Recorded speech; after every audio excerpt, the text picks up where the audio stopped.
Sato is regular virgin lonely loser who gets dragged into a magic school by some bitch. Sorry guys, I mean a witch who treats him like useless brat. But things flip fast when Sato finds out he's got a rare skill. He can instantly become a master with any weapon he grabs.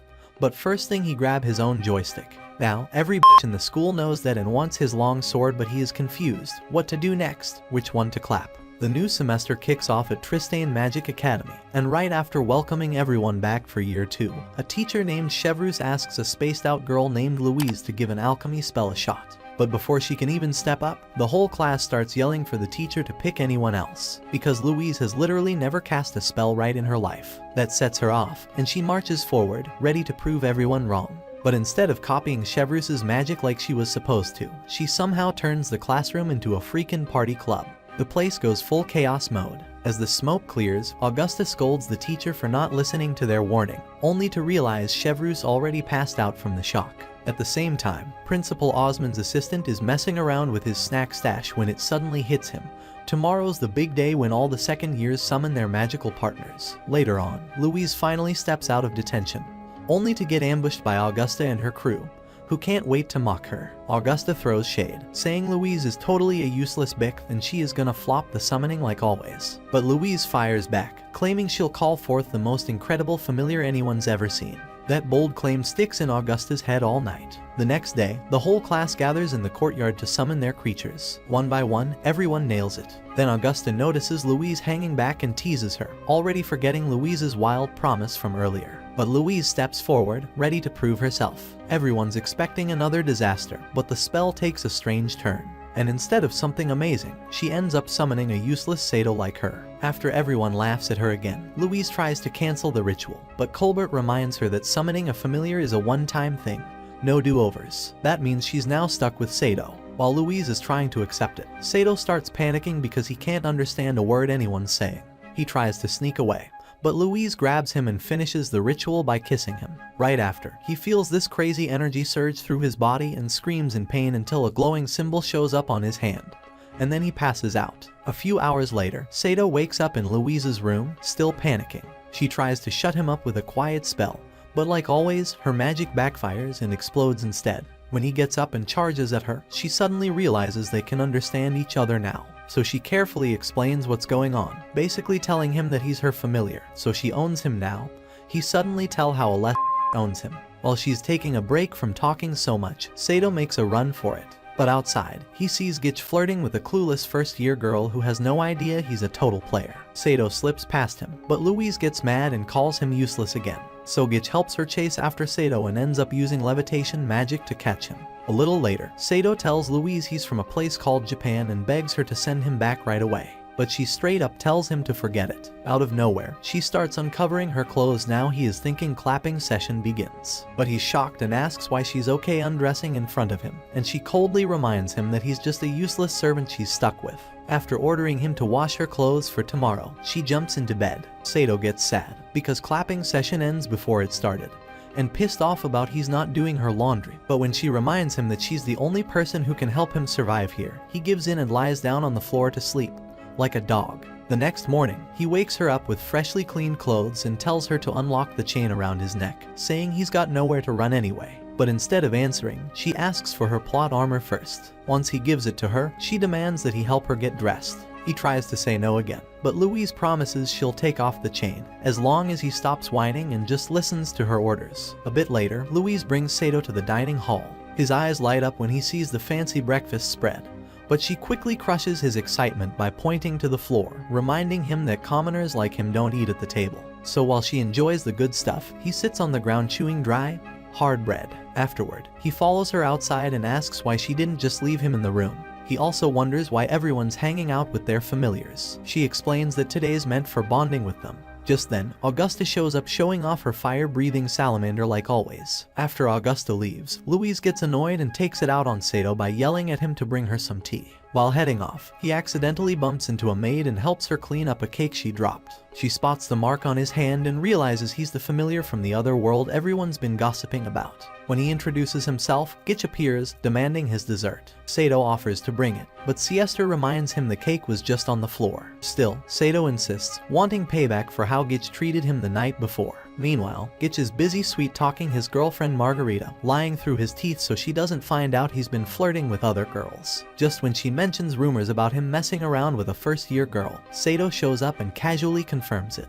He even explains how he figured it out because of the brown cloak the girl was wearing, which only first years wear. That only makes Margarita more suspicious, and things get worse. Katie starts looking for Gitch. Panicking, he grabs Margarita and tries to hide, but Sato accidentally gives away his hiding spot. Katie then shows up with sweets she made and asks Gitch if that's why he looked so love-struck the night before. As both girls start bombarding him with questions, Gitch glares at Sato to stop talking. But Sato keeps going and tells him he should probably learn how to handle a double date better next time. Right after that, Margarita completely wrecks Gitch's nervous system with a savage slap, and the loud smack draws in the whole class, all watching him get embarrassed. Trying to fix his reputation, Gitch challenges Sato to a duel and storms off to the battle area. Louise grabs Sato and tells him to say sorry, but he's not interested. He just wants directions to the fight court. Within seconds, they're surrounded by classmates who are hyped to see if Gitch is as strong with magic as he is with girls. But then Louise panics and starts begging Gitch to stop, saying Sato doesn't stand a chance. Still, Sato refuses to quit. Gitch then summons a huge metal golem,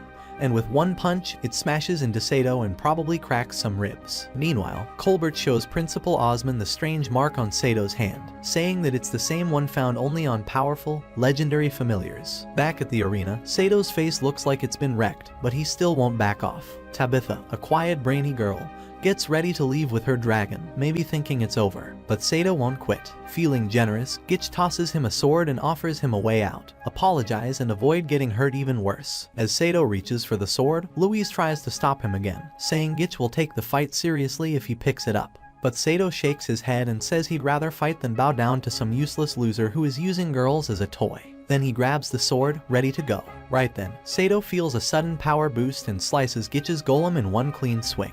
He easily cuts through the rest too, leaving Gitch no choice but to admit defeat like the weakling he is. As soon as the fight ends, Sato drops the sword and passes out. 3 days later, he wakes up in bed with Siesta sitting nearby. She tells him how long he's been out and explains that Louise has been looking after him the whole time. A bit later, while doing his usual laundry chore, he sees all the students heading to class with their familiars. Louise grabs him by the ear and drags him to class too. Soon, Miss Chevreuse begins a new lesson, and Margarita brags that her brain works just fine, unless Gitch is playing with it. As she sits down, Sato finally notices why Gitch is so into her. Those juicy melons. Louise catches him staring like a creep and try to destroy his all balls. Then, Augusta loudly says someone in class is too dumb to even handle beginner-level magic. Everyone slowly turns to look at Louise. That's when Sato realizes his master might actually be worse at magic than he is. After class, he teases her about it, but she instantly cuts off his food supply. When he sees she's serious, he panics and starts begging, but she shuts him down and tells him to focus on dressing her for bed.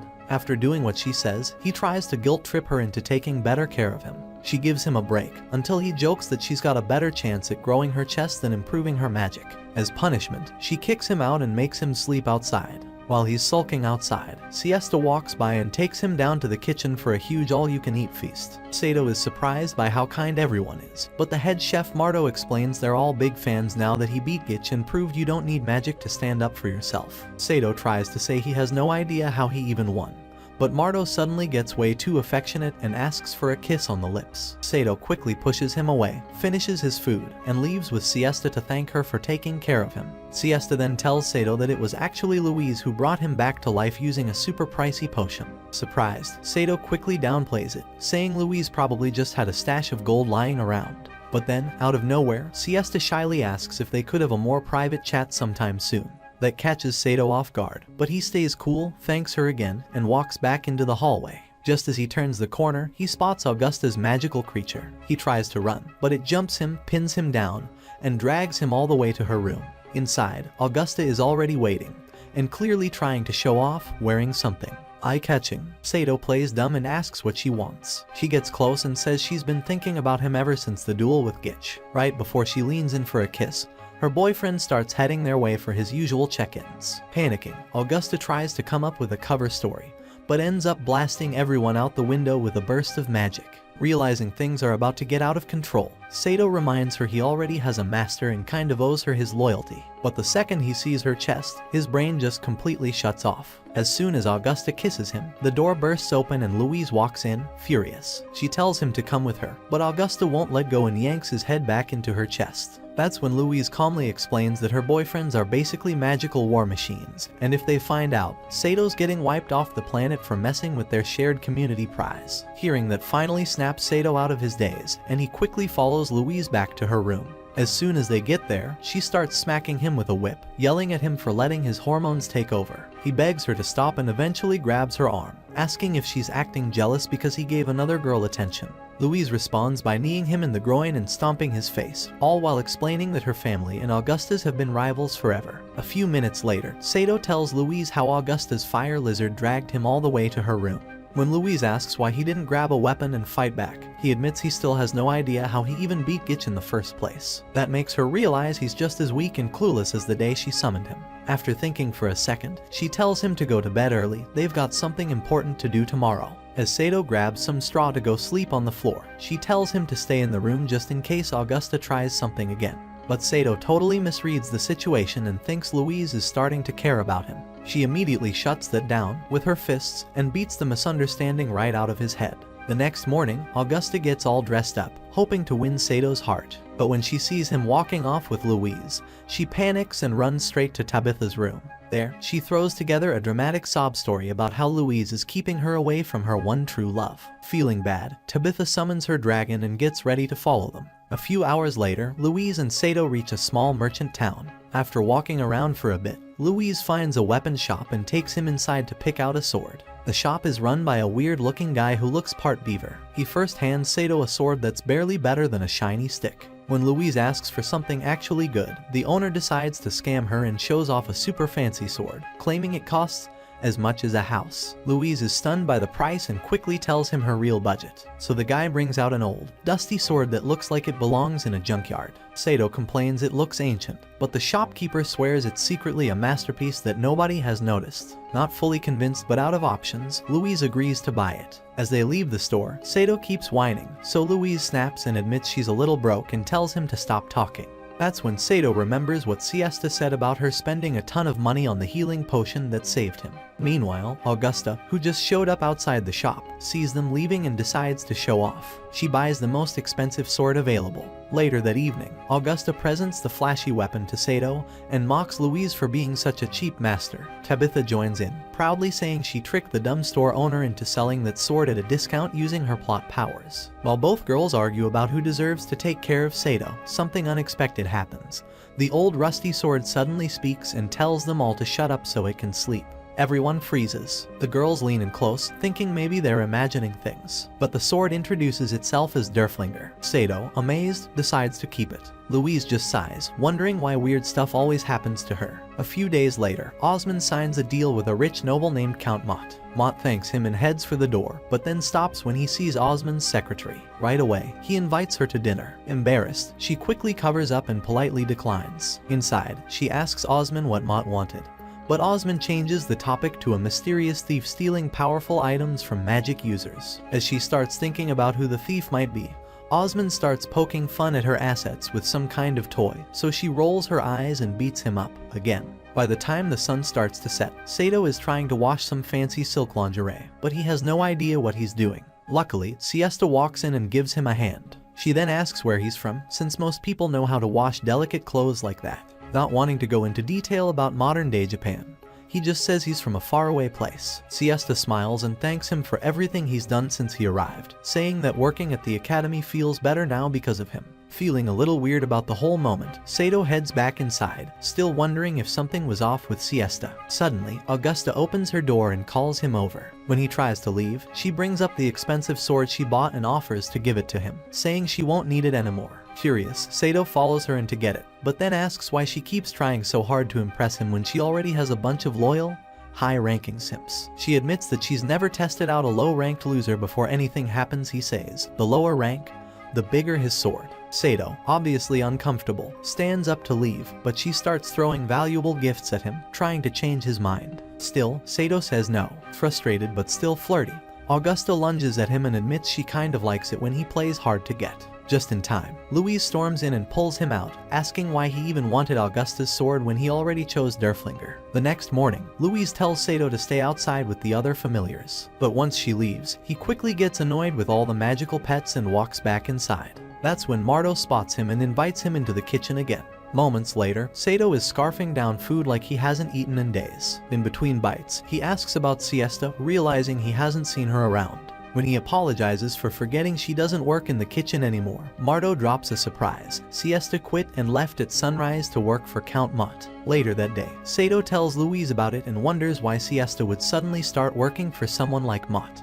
Before Louise can answer, Derflinger chimes in and says sudden job switches like that usually mean she's stuck doing private stuff for the Count. Meanwhile, Gitch is back at it again, trying to sweet-talk Margarita. Sato walks up, and Gitch looks nervous, but Sato says he just wants to ask a couple questions. Soon after, Louise realizes Sato hasn't come back for dinner. Augusta then appears with a huge meal she cooked just to impress him. Louise tells her to stop playing games, but Augusta laughs and says there's no point fighting over him. He's not even here. They all start wondering where he went until Gitch casually mentions Sato was asking for directions to Count Mott's estate. Augusta bursts out laughing, teasing Louise for losing her familiar to a noble. Louise immediately rides off to stop him. Over an hour later, Sato finally reaches Mott's mansion and gets stopped by a guard, who takes him straight to Count Mott. When Sato asks for Siesta back, the Count gets angry and warns him to be grateful his guards haven't ripped him apart already. Sato begs him to let her go and says he'll do anything in return.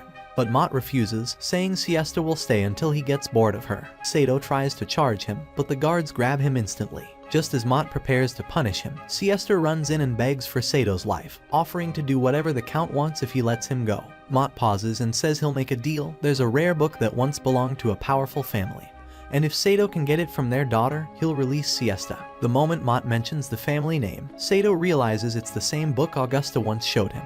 Before he can act, Louise rides in on horseback, grabs him, and takes him back to her room. She tells him to let it go, there's no saving Siesta. But once she's asleep, Sato sneaks out and heads to Augusta's room to ask for the book. She casually pulls it out and says it's useless to her. Then, trying to seduce him again, she jokes that the book may get guys in the mood, but her assets work even better. She leans in and tells him she'll hand it over if he agrees to date her. Sato snaps and says all powerful magic users are the same, then grabs the sword she once gave him and storms out. A few minutes later, Tabitha sees him riding off on Louise's horse and rushes to her room with Augusta. They warn Louise that if Sato draws his sword, Mott legally has the right to kill him. They immediately take off on Tabitha's dragon to catch up. By then, Sato has already broken into the mansion again and is quickly captured. The guards drag him straight to Mott. Without saying a word, Sato draws his sword to fight.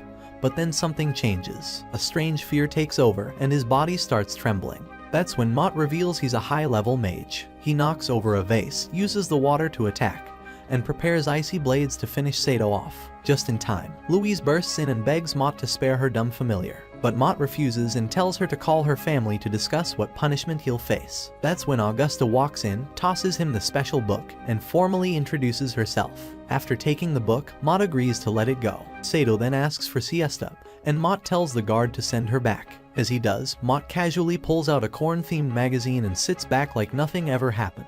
When Sato sees the book Count Mott had, he realizes it clearly came from his world, which gives him a bit of hope. Maybe he really can find a way back home.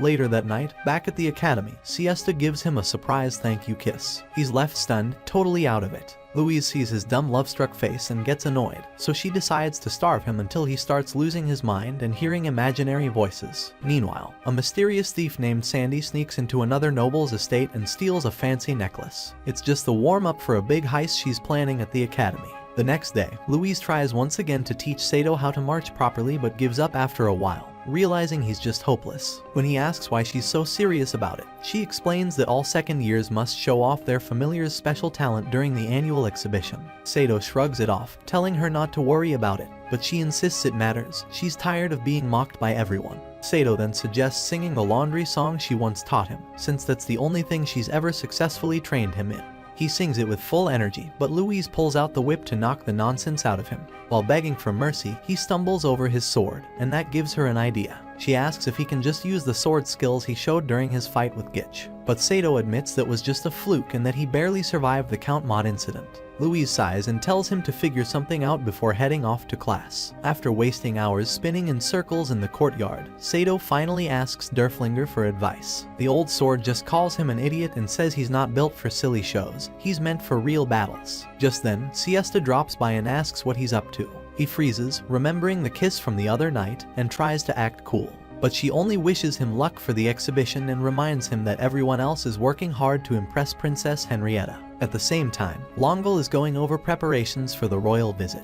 But Osmond's too busy watching his familiar trying to peek under her dress. When she catches the little creep and tries to squash it, the tiny creature runs back to Osmond, apologizing for failing. Longueville is furious and takes her anger out on Osmond. Back in the courtyard, Siesta shows Sato how seriously the other students are taking the exhibition just to impress the princess. Before leaving to help with the event, she squeezes his hand and wishes him good luck one more time. Later that night, Colbert briefs the guards protecting the academy vault. He tells them to focus more on the main gates during Princess Henrietta's visit. When Longueville questions the logic, he explains that the vault is already secured with strong magic, and no thief would be dumb enough to try anything while royalty is on campus. The next day, all the students gather outside to welcome Princess Henrietta. As soon as she steps out of her carriage, Gitch forgets Margarita even exists, and Augusta starts thinking she looks better than everyone just because of her. Assets. Sato, of course, drools over the princess openly, making Louise yell at him, but she's clearly more excited than anyone else. After dinner, Louise returns to her usual grumpy self, disappointed once again by Sato's poor sword skills. She brings up the laundry song performance again out of pure frustration.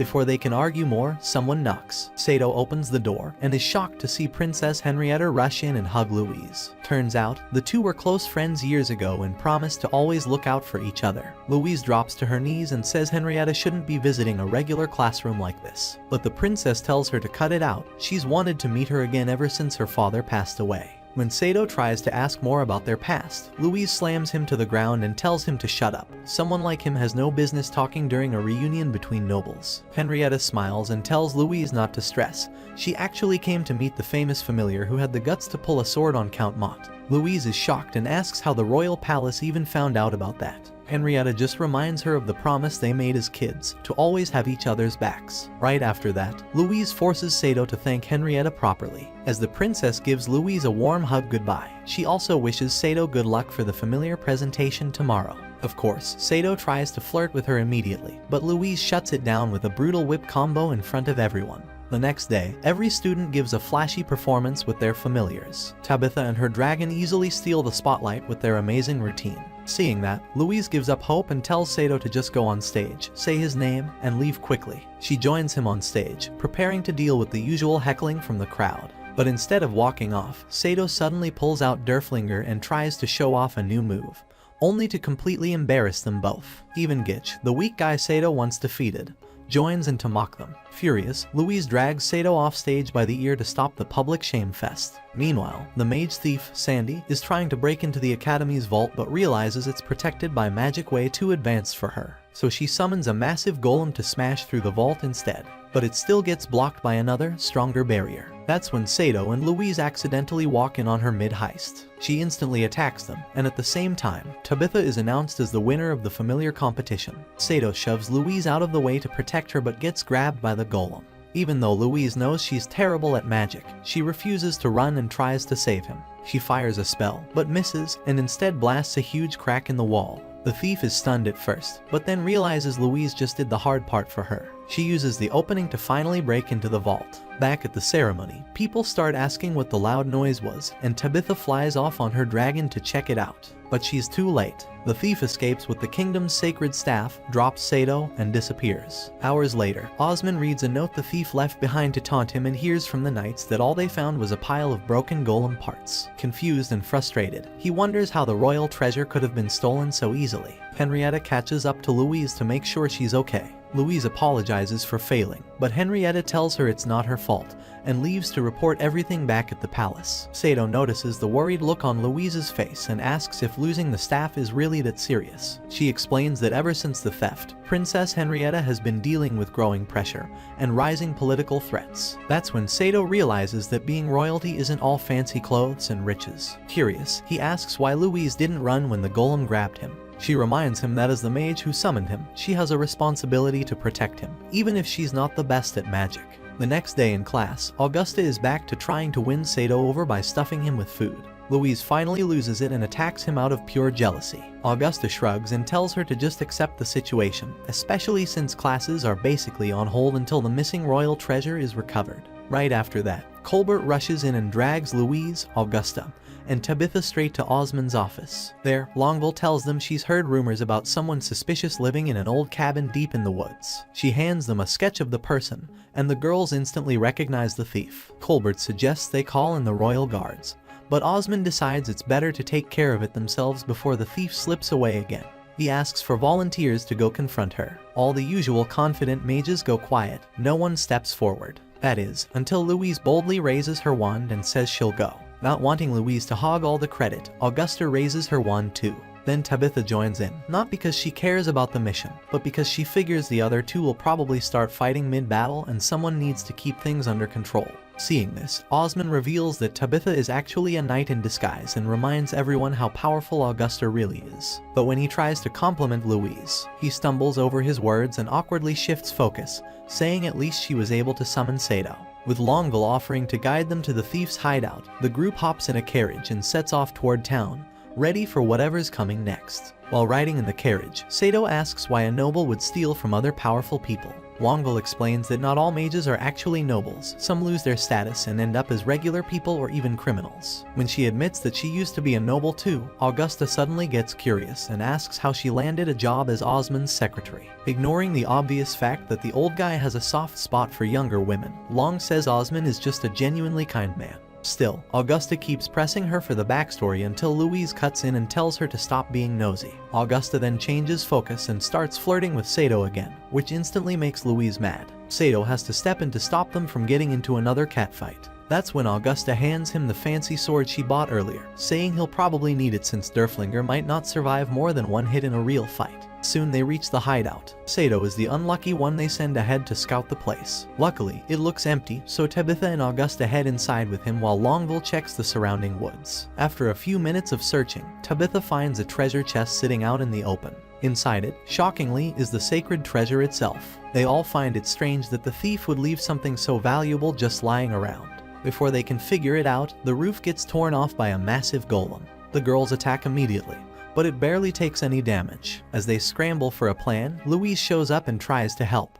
But like usual, her spell misses and draws the golem's full attention. Sato yells at her to run, but Louise refuses and starts talking about her responsibilities as a mage. The golem winds up for a massive hit, and after another failed spell, she realizes it's too late to escape. That's when Sato rushes in, smacks the golem aside, and says no one would even notice if she disappeared. Louise gets knocked out without putting up much of a fight. Moments later, she starts crying and admits she's just tired of being treated like a joke at the academy. Sato comforts her, helps her onto Tabitha's dragon, and decides to stay behind to face the golem himself. As the girls fly off, Sato pulls out Augusta's sword and charges with everything he's got.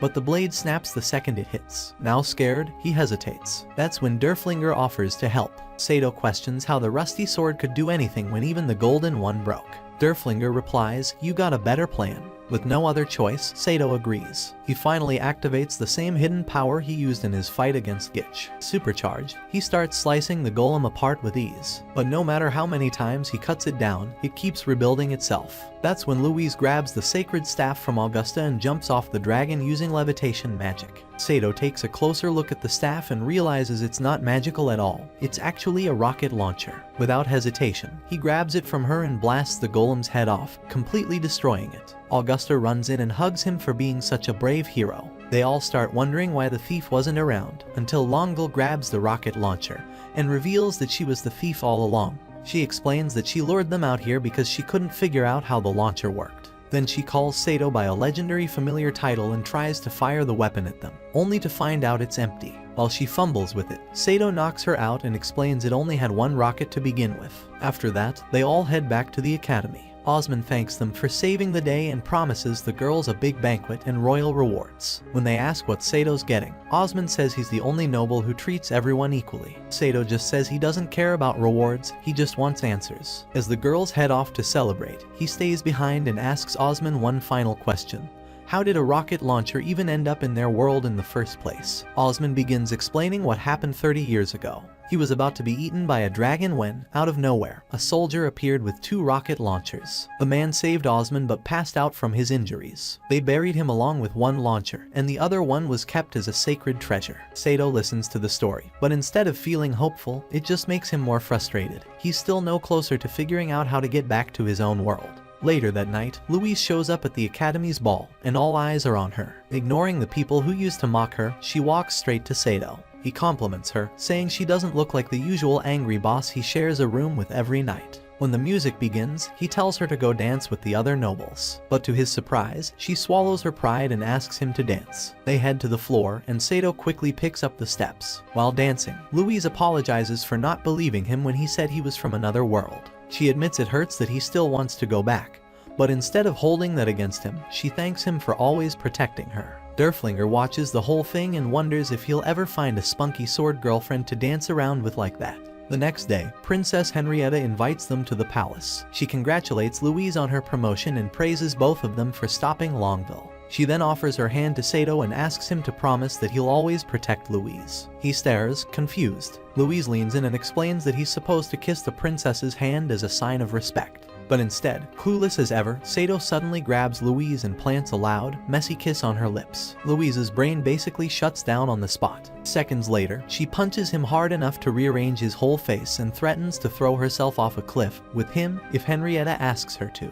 But Henrietta just laughs and says the kiss can count as his reward for everything he's done. Still embarrassed, Louise asks for a proper way to apologize for the whole thing. Henrietta gives them both a new assignment. She tells them to live among the commoners in town for a while. Rumors have been spreading that nobles have been punishing regular people unfairly, and because no one dares to fight back, she wants Louise and Sato to go undercover and investigate what's really going on. Soon after, Louise changes into normal clothes, and the two set out to begin their mission. Their first challenge: the cost of everything. The price of a basic horse is way too high. Even a cheap hotel meant for nobles is beyond their budget. Louise keeps insisting she can't sleep anywhere that looks like a shack. Frustrated, Sato starts complaining, so Louise snaps and tells him to stop tagging along so she can think in peace. But later that evening, he finds her sitting at a fountain and discovers the real reason they're broke. She spent all their money gambling at a casino. Sato can't help but laugh and teases her for thinking she'd win something on her first try. He suggests asking Henrietta for help, but Louise refuses. She says they've been trusted with this mission, and they'll find a way to solve it on their own. Just then, a flamboyant, over-the-top man named Scarin appears and starts dramatically complimenting Sato's looks. He offers them a place to stay, but only if they agree to work for him at his cafe. A few minutes later, Sato and Louise are welcomed by a squad of colorful staff members. Scarin proudly introduces Louise as the newest member of their family and even explains the fake story she made up to hide her real identity. While he talks, Sato is sent to help a waitress named Jessica in the kitchen. He starts flirting with her almost instantly, something Louise notices from across the room, and it makes her blood boil. Later, Scarin announces that all the staff will compete for the highest customer tips during the week. The winner gets a magical outfit that makes people spend money like crazy on whoever wears it. Hearing that, Louise becomes determined to win, hoping it'll help her get back to a comfortable life. But her confidence crashes during her very first shift. Instead of listening to her drink orders, her customer stares at her skin. When he gets too touchy, she spills wine all over him and tries to shut him down. But Scarin quickly steps in and smooths things over before it gets out of hand. Later, Sato calms her down and reminds her this job is their only way to afford food and shelter. Louise complains about how miserable everything feels, so he gives up trying to cheer her up and heads to bed. That night, Louise stays awake, confused by how easily Sato adjusts to situations. Suddenly, a swarm of bats freaks her out, and she sneaks under Sato's blanket for safety. From then on, she starts taking her frustration out on the customers all week, scaring most of them away. Meanwhile, Sato keeps getting closer to Jessica, until one day she surprises him by saying Scarin is actually her dad. During a later shift, Scarin benches Louise from working. Customers weren't exactly loving her personality or attitude. That's when she finally realizes Sato's been distracted by Jessica's figure, which sends her into a jealous rage. She knocks him out cold with a bottle. Sato wakes up in her room later, and she demands to know the truth about his relationship with Louise. Caught off guard, he struggles to remember what lie they originally told. But Jessica tells him not to bother. She already knows Louise is a noble. Her bossy attitude gave it away instantly. Sato admits the truth and warns her to stay out of their business if she doesn't want trouble. But instead of backing off, Jessica gets even more curious. She crawls toward him and says she'll spill all the tea if he tells her everything about their secret mission. Before anything can happen, Louise storms in, demanding to know what's going on. Sato jumps off the bed and claims he was just gathering intel. Jessica jokes that the only intel he found was the softness of her chest. Furious, Louise knees him in the groin and tries to drag him out. But Jessica stops her and mocks her flat chest, asking how she ever plans to win the tip contest looking like that. By the next evening, the final day of the contest, Louise is out of energy and out of hope. She hasn't gotten a single tip all week. But then, out of nowhere, a giant, rich-looking man named Turen walks into the cafe with his guards and clears the room. As soon as Turen enters, Scarin rushes over to flatter him, trying to keep the situation smooth. Jessica leans over to Sato and quietly explains that Turen is bad news. He abuses his noble status and treats regular people horribly since he's in charge of collecting taxes. Despite the warning, Louise decides to serve him anyway, hoping that if she impresses him, she might win enough tips to get the magic outfit. But her plan falls apart instantly. Turen glances at her chest and asks Scarin why he's letting men dress up as women in his cafe. When he tries to get a closer look to check, Louise snaps and attacks him. Immediately, Turen's guards surround her, ready to fight. Sato rushes in to protect her, but realizes he left Derflinger back in their room. Thankfully, Louise still has her wand strapped to her leg. She fires off a spell that knocks back the guards. Then she pulls out a letter from Princess Henrietta and reveals her true identity. Turen instantly changes his tune. He drops to his knees, offers her all his money, and promises he'll stop mistreating the townspeople. Louise lets him off with a warning, and because of the dramatic scene, she ends up earning more tips than anyone else had all week, winning the contest. Later that night, she puts on the magical outfit just for Sato. The second she steps out, his brain short-circuits, and his rocket is crashed before the launch. The next day, Sato and Louise finally return to the academy. But after he makes one too many moves on her chest, she gets fed up and kicks him off the horse. Just then, Augusta spots them and jokes that she thought Louise had already left for vacation. She gives Sato one last flirty squeeze and says she's heading to visit Tabitha's home.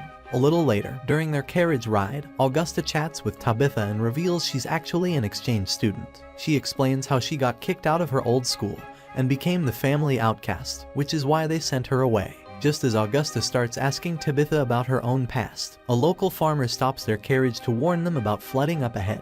Back at the academy, Louise gives Sato a massive pile of laundry to deal with. After she barks her usual list of chores, he leaves, thinking he kind of wishes their undercover mission had lasted longer. But when he sees Gitch and Margarita in the middle of their usual dramatic fight, he decides maybe the academy isn't so bad after all. Gitch chases Margarita into the building to apologize, and Sato notices a huge metal bowl nearby. An idea clicks. After getting permission from Chef Marto to use it, he pushes it to the back and tells Derflinger he might finally be able to enjoy one of the comforts from his world. Meanwhile, Augusta and Tabitha see that the nearby flood has completely submerged a small village. But Augusta is more curious about the royal crest she spots on the edge of the land. Soon after, they arrive at Tabitha's family estate, a massive, elegant mansion. Augusta suddenly realizes Tabitha is actually part of the royal family. The butler, Periculan, welcomes them both and leads them inside. Once seated, Augusta notices a portrait and asks if she can meet Tabitha's father, but Tabitha refuses and quietly heads inside.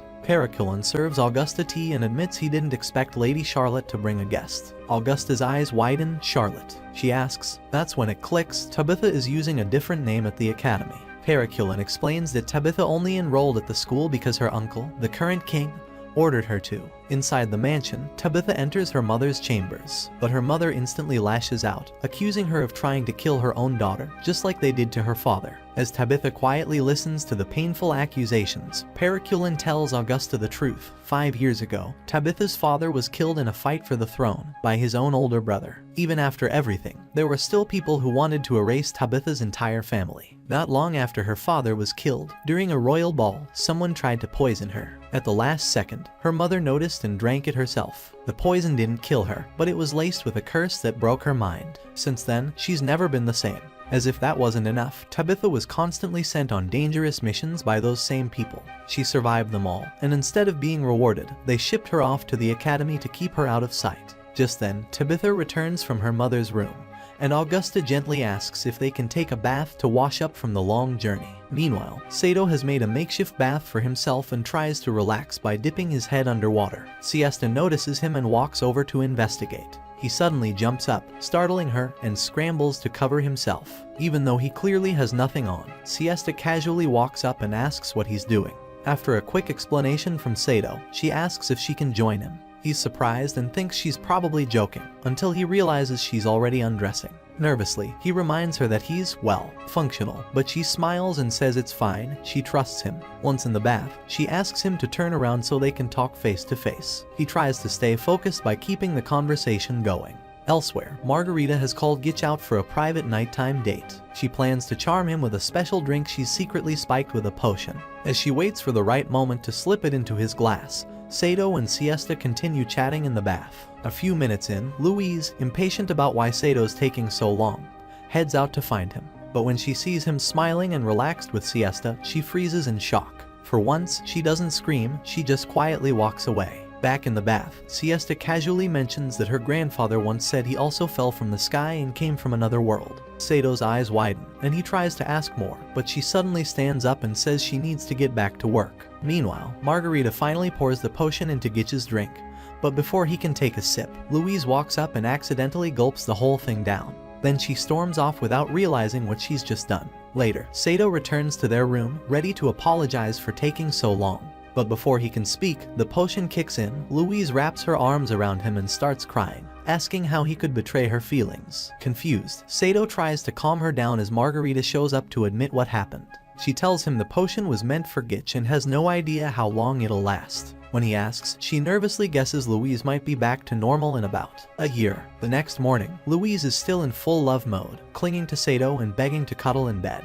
He gently says he has something important to do, and it breaks her heart on the spot. He stays behind to comfort her, thinking back to the night before, when Margarita told Gitch she drank the potion for him. He was thrilled and leaned in to kiss her, until Sato interrupted, reminding them Louise still needed help. In the courtyard, Louise continues confessing her love, and Sato decides to play along, at least until Siesta arrives. The moment she sees Louise hanging off him, Siesta starts shaking with jealousy. Sato tries to explain it's all just a side effect, but Louise interrupts and demands to know if whatever attention Siesta is offering isn't enough for him. That sets Siesta off. She storms out, and after Louise also runs off in tears, Sato decides to follow the one still thinking clearly. He finds Siesta and explains that Louise is only acting like this because of a spell. But Siesta gets annoyed and says not to insult her intelligence. Everyone knows love potions are banned for a reason. She walks away, leaving him even more stressed. When he returns to his room, he's expecting more yelling from Louise, but instead, he walks into a scene that freezes him in place. She's already ready for clapping session and waiting for him, convinced that this is what he wants. She tells him that maybe if she acts on her feelings, he'll stop ignoring how she truly feels. Sato tries to gently stop her and hand her a shirt, but she grabs his hand and says she's always wanted to be close to him. When she leans in again, he stumbles back and falls off the bed. Louise nearly breaks down crying, but he quickly hugs her, holding her tightly, and promises that no matter what it takes, he'll find a way to bring her back to normal. Right after that, Sato barges in on Margarita and Gitch during their romantic time and demands she fix Louise immediately. Margarita tries to brush him off, saying the only solution is to wait for the potion to wear off on its own. But when Sato threatens to report her illegal love potion stunt to Osman, she suddenly remembers there might be a magical antidote, but it requires ingredients they'll have to find outside the academy. Sato suggests they leave the next morning.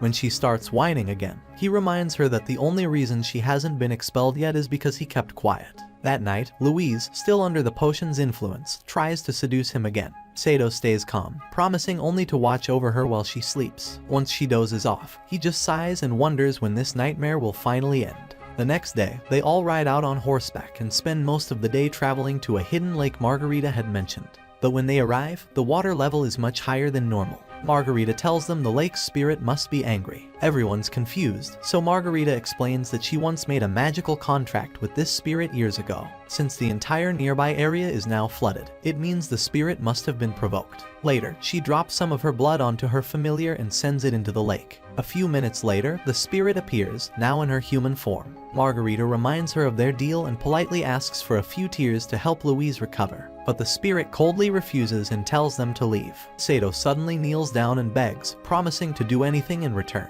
Margarita tries to stop him, but to everyone's surprise, the spirit agrees. She says she's too busy flooding the area to deal with those attacking her, and wants Sato to handle it instead. Without hesitation, he agrees. He leads the group to the far edge of the lake. When he tries to come up with a plan, Louise pulls him aside and asks if Margarita is his new crush. He lies through his teeth and says he only loves her, just to avoid another emotional meltdown. Soon, they spot two mages preparing to attack the water spirit. Sato tries to stop them right away, but Gitch holds him back and insists they need a strategy. Sato starts thinking Gitch might actually be useful, until he suggests using his forest magic while Sato takes the lead. Sato humors him just to shut him up. Gitch launches the first attack using some earth-shaking magic, but the enemy mages block it easily. Sato then pulls out Derflinger and charges in with a rapid series of sword attacks. Still, he gets blasted away. Just as the mages prepare to finish him off, Louise fires a powerful spell that nearly destroys the entire forest. The smoke clears, and it's not an enemy. It's Augusta and Tabitha. They rushed over after sensing the disturbance. The group fills them in on everything that's happened so far. That's when Augusta explains Tabitha can't return home unless the spirit stops flooding the region. They all head back to the lakeshore and ask the spirit why she's flooding everything in the first place. She calmly explains that a special ring was stolen from her by a man named Cromwell. She says she plans to slowly flood the entire world so she can track the ring down, since she can sense life through water. Sato boldly promises to find the ring and asks her to stop flooding everything in exchange for the tears, and a break from her apocalypse plans. Everyone thinks he's insane for trying to negotiate with her, but to their shock, the spirit agrees almost instantly. She even hints that she's met Sato before. Then she hands over the tears and slips back into the water. A few hours later, back at the academy, Louise finally returns to normal. The first thing she does, smack Sato for taking advantage of her while she was under the love potion's effect. Just as he starts defending himself, Princess Henrietta literally jumps through their window. Meanwhile, in a distant part of the kingdom, Longville, who somehow escaped from prison, meets with the same Cromwell the water spirit had mentioned. Back in Louise's room, she asks Henrietta why she showed up unannounced instead of calling them to the palace. Henrietta says the matter is too sensitive to risk leaks. She reveals she's planning to marry into a powerful foreign nation to protect her small kingdom. But there's a problem. Years ago, she wrote a personal letter to a prince, and if it ever got out, it could ruin everything. She needs them to retrieve it before it falls into the wrong hands. Louise is heartbroken to hear the news but understands Henrietta's duty. When Sato asks what could be in a letter that dangerous, Louise stomps on his foot to shut him up. Henrietta, holding back tears, says they're the only ones she can truly trust with this mission. Louise promises to take care of it. Just then, Gitch walks in and says he overheard everything and wants to help. Louise and Sato immediately say no, but Henrietta surprises them by accepting his offer, leaving them speechless. Later on, Siesta finds Sato doing laundry and apologizes for not trusting him about the love potion situation. Sato tells her it's all good, then remembers the water spirit's strange comment about knowing him. Curious, he asks if she knows anyone who's super knowledgeable about their world's history. The next morning, he heads to Colbert's workshop and explains what happened. Colbert tells him about a rare magical element called Void, a power only one legendary mage ever controlled. Interestingly, that mage's familiar had the exact same symbol Sato has. But since Louise is known for being magically useless, Colbert doubts it's connected to her. As they talk, Sato smells something familiar. Colbert shows him a flask with a glowing red liquid, dragon blood. He explains it was collected after a battle between two dragons no one's ever seen before. Sato sniffs it again and mumbles, "Why does this smell like gasoline?" That night, Louise admits she's worried she'll mess everything up and fail Henrietta again. But Sato reminds her of all the times they pulled off miracles at the last second. He promises to protect her no matter what. The next morning, everyone gathers at the academy gate. Louise takes a moment to look at the special ring Henrietta gave her and wonders why their royal bodyguard hasn't shown up yet. Just then, Gitch's mole-like familiar bursts out of the ground and tries to steal the ring. Gitch explains that his familiar has a thing for shiny jewelry and tells her to just hand it over. Louise refuses and tries to fight it off, until a massive gust of wind suddenly blasts the creature away. They all look up to see a majestic griffin landing nearby. A powerful mage dismounts and introduces himself as Wards, their official bodyguard. The group immediately recognizes him as a legendary mage knight. Louise stands frozen in disbelief. Then Wards walks over, gives her a soft smile, and says, "I've missed you, my lovely fiancée." He picks her up effortlessly and carries her off to begin the mission. At the same time, Augusta wakes up, sees the scene, and nearly explodes with jealousy. A few minutes later, Gitch keeps hyping up Wards non-stop, and it slowly starts to get on Sato's nerves. Louise takes the chance to ask Wards why he's even on this mission, since the Griffin unit usually doesn't handle secret stuff. Wards just smiles and says he came to see her, which makes her blush a little. Meanwhile, Sato looks like he's one bad comment away from snapping. After traveling for hours, they finally reach the port town near the kingdom Henrietta mentioned. Wards goes off to look for a place to stay, giving Louise and Sato a moment alone. Louise tells Sato that despite what it looks like, she never actually agreed to marry Wards. Sato feels a little jealous but keeps it cool and admits that, compared to most nobles, Wards is actually pretty respectful. Later that night, they all eat dinner together at a small restaurant. Sato keeps ignoring Wards until Wards starts asking about his past battles and says he's honestly impressed with how strong he is. Out of nowhere, Wards asks for a duel, saying there's plenty of time since the airship leaves the next night. Sato agrees and they step outside. Before leaving, he asks Louise to follow him for a private talk. That night, Gitch and Sato share a room, but Gitch runs off to chase girls. Alone, Sato talks to Derflinger and asks if he's ever heard of the legendary familiar named Gandalf. Derflinger explains that the legendary familiar is actually him. Meanwhile, Wards is talking with Louise and tells her that she has a special power that no one else in the world can learn. Then, out of the blue, he asks her to marry him after their mission is over. He tells her that they'd make the perfect noble couple and promises to always protect her. Just as he leans in to kiss her, she accidentally whispers Sato's name, remembering how he once said the same words. Wards pauses, but Louise tries to explain. He gently tells her not to worry, then leaves to get another room. The next day, they all head out to a quiet spot for the duel. Sato strikes first, but Wards easily blocks every move while observing Sato's technique. Wards then counters, pushes him back, and says he hasn't even tried seriously yet. Then he launches a powerful attack, blasting Sato into a stack of barrels. His tough guy energy completely disappears right in front of Louise. That evening, Louise finds Sato sitting alone, crying. She tells him that losing the duel doesn't change anything between them. But Sato, still hurting inside, tells her to go back to her fiancé. When she tries to hold his arm, he shrugs her off and says he wants to be alone. Defeated, Louise says she'll accept Ward's proposal and quietly walks away. Soon after, Gitch finds Sato and reminds him they need to be on the airship early. But suddenly, Longville appears with a golem and launches a surprise attack. At the same time, Wards tells Louise that Sato and Gitch have already gone back to the academy, making her think Sato really abandoned her. Back at the fight, Sato slices off one of the golem's arms, but it quickly grows back. Gitch then summons a group of golden knights to take it down.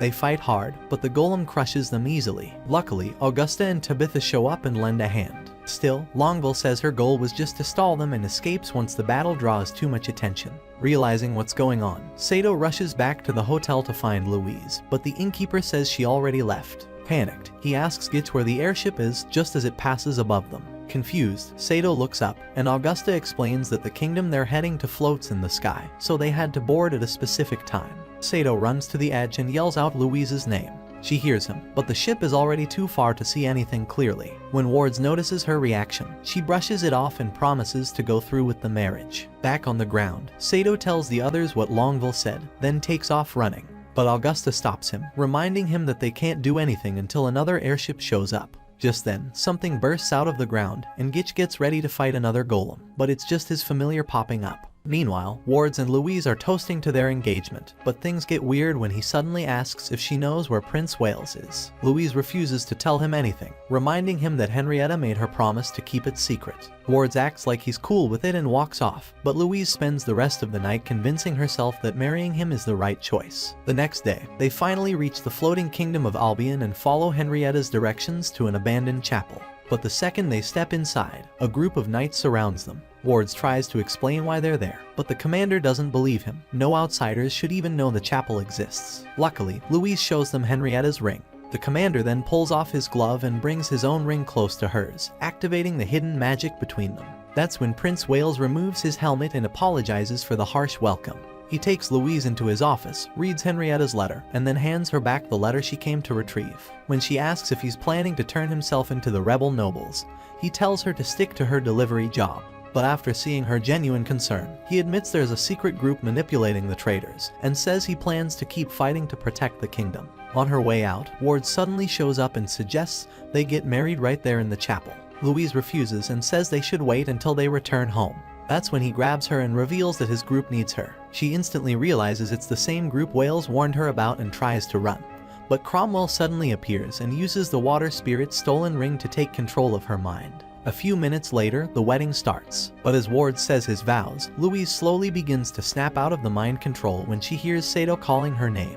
That finally breaks the spell. Wards is stunned and asks how Sato found him. Sato explains that Gitch's familiar tracked her by following the scent of her ring. Suddenly, Wards turns and stabs Wales in the chest. Before dying, Wales gives Louise his ring and tells her to keep fighting. Enraged, Sato attacks Wards, but Wards knocks him down and says Longville should have taken him out earlier. When Wards tries to convince Louise to marry him again, Sato stands back up and goes full power, giving Derflinger an epic new look in the process. Now powered up, Sato counters all of Wards' moves and finally lands a devastating hit. Wards, injured but not done, pulls out Henrietta's letter and sets the chapel on fire before running off. A huge chunk of the ceiling breaks off and almost crushes Louise and Sato, but Augusta and Tabitha arrive just in time to save them. Despite everything, Louise gets emotional about Wards betraying her, so Sato reminds her of his loyalty by gently kissing her. The next morning, Louise meets with Henrietta and breaks the news. Henrietta also breaks down, and they sit together comforting one another. Later that day at the academy, Louise sees Colbert getting mission approval from Osman. After he leaves, she gives Osman a full report of what went down. He tells her to get some rest, but she asks about the void after Cromwell said she might be the one with that power right before he messed with her mind. Osman stops her and explains that it probably means Sato is actually the legendary Gandalf. That evening, Louise starts to change clothes, just as Sato walks in with her laundry. She hides, flustered, and asks why it took so long. Their usual bickering starts up again. But deep down, Louise wonders how he can act so normal after the kiss they shared. Then, when he encourages her to stay strong, she starts to believe that maybe there's still hope for their romance, until fate decides to test her patience again. Not long after, Louise notices that her outfit's strap is torn and asks what happened. Sato acts clueless at first but then remembers that he ripped it while doing laundry a few days back. Just as he's about to explain, she pulls out her whip, furious, yelling that he needs to be more careful with her stuff. Sato pushes back, saying he only does all this because he has no choice, and if she hates it so much, he's happy to leave. As soon as he turns to walk out, she hurls a pillow at him. But instead of lashing back, he storms off and takes his anger out on a poor bucket by kicking it. While soaking in the bath, he wonders why he even kissed her in the first place. That's when Siesta shows up and says she'll be heading home to her village for the break. The moment she mentions her grandpa again, the one who supposedly came from another world, Sato gets interested and asks for the full story. Meanwhile, Gitch is begging Augusta and Tabitha to back him up and tell Margarita he was on a mission with them, since she now thinks he ran off chasing another girl. Augusta rolls her eyes and tells him to stop pretending he's some loyal saint. Just then, they overhear Siesta talking about 2 dragons and start listening in. Siesta explains how her grandfather and another man just appeared one day riding a dragon. While one escaped through something called an eclipse, the other crashed, and the dragon has been kept hidden in their village ever since. Sato asks if she can take him there, and Augusta decides to tag along too. She wants to see that dragon for herself. Back at the academy, Louise decides to apologize for losing her temper, but just as she's searching for him, she spots Sato riding off with Siesta. Furious, she rushes over to ask Marto where they're heading. Hours later, Sato and Siesta arrive at the edge of her hometown. She offers to introduce him to her parents, but he hesitates, thinking it might send the wrong message. Siesta quickly apologizes and dashes off to track down the dragon's location while Sato and Derflinger chat about how chill she is compared to Louise. A few minutes later, Siesta comes back with a hand-drawn map leading to the dragon. Just as they're about to leave, Augusta shows up and asks to join the treasure hunt. Gitch also arrives and says maybe finding this dragon is how he'll redeem himself after being useless in Albion. Sato wonders aloud what exactly went down after Wales got taken out. Elsewhere, Cromwell has begun turning all the local villagers into mindless puppets to use in a full-blown attack against Tristane. Back in Siesta's village, the group finds a secret cave that supposedly leads to the dragon.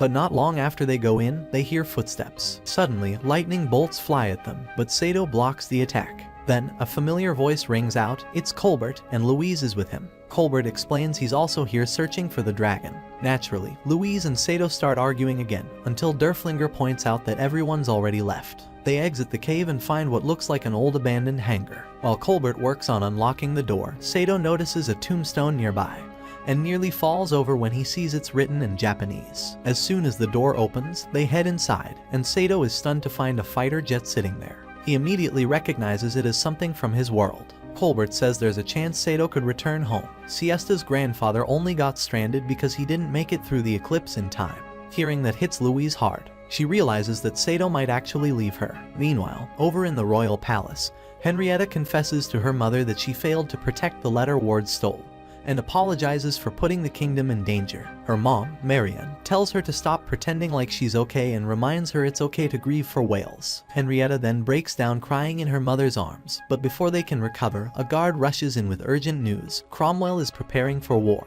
By then, Osman and Colbert had already hauled the fighter jet back to the academy. Sato climbs into the cockpit and starts messing around with the controls, quickly realizing that his power lets him instantly master any weapon. As he's getting the hang of it, he spots Louise watching him from a distance, but she quickly walks away to hide how upset she feels. That's when Gitch shows up to tell her that war is officially on the horizon. Meanwhile, Cromwell finalizes his war strategy with Wards and Longville. Since the eclipse happening that night will boost the power of the Spirit's Ring, they agree to launch a full-scale invasion in just 3 days. Back in Tristane, Sato tells Louise that he might leave forever once the eclipse hits. But instead of being honest about how much that hurts, she acts like she doesn't care at all. Annoyed and heartbroken, he walks out. That night, Derflinger notices he's still in a bad mood and asks if Louise really means that much to him. Sato plays it off and denies it, then rolls over and forces himself to sleep.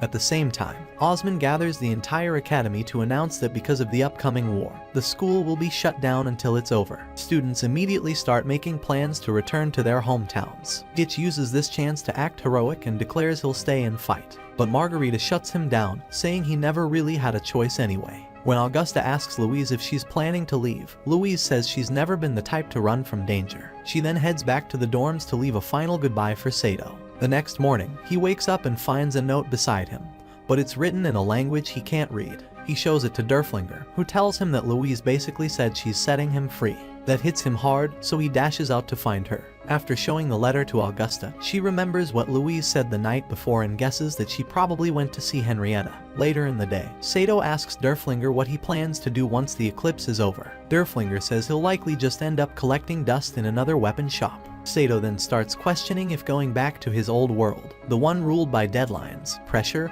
and nothing magical, is even worth it. As he thinks about it, his mind drifts to all the insane, wild, and unforgettable moments he shared with Louise. But just when things start to settle, Wards comes back flying and launches another wave of attacks. Sato looks Louise in the eyes and swears to protect her no matter what. Hearing that, she finally stops hiding her feelings and awakens a hidden power by borrowing some of his energy. Louise stands tall and begins chanting a powerful spell while Sato dodges incoming strikes to buy her time. Then, boom, she fires off a massive flash of energy that wipes out Ward's and Cromwell's entire fleet in one shot. As the light fades, Cromwell tries to turn the tables by using the ring to take over Augusta and Tabitha's minds. But before he can finish, Gitch punches him out cold and says sorry for not catching Longville when he had the chance. Meanwhile, Sato's jet crash lands after the explosion. He waits by Louise's side until she finally wakes up. Once her eyes open, he quietly says that maybe he's not ready to leave this world just yet. Louise smacks him for being so slow and plants a kiss on him,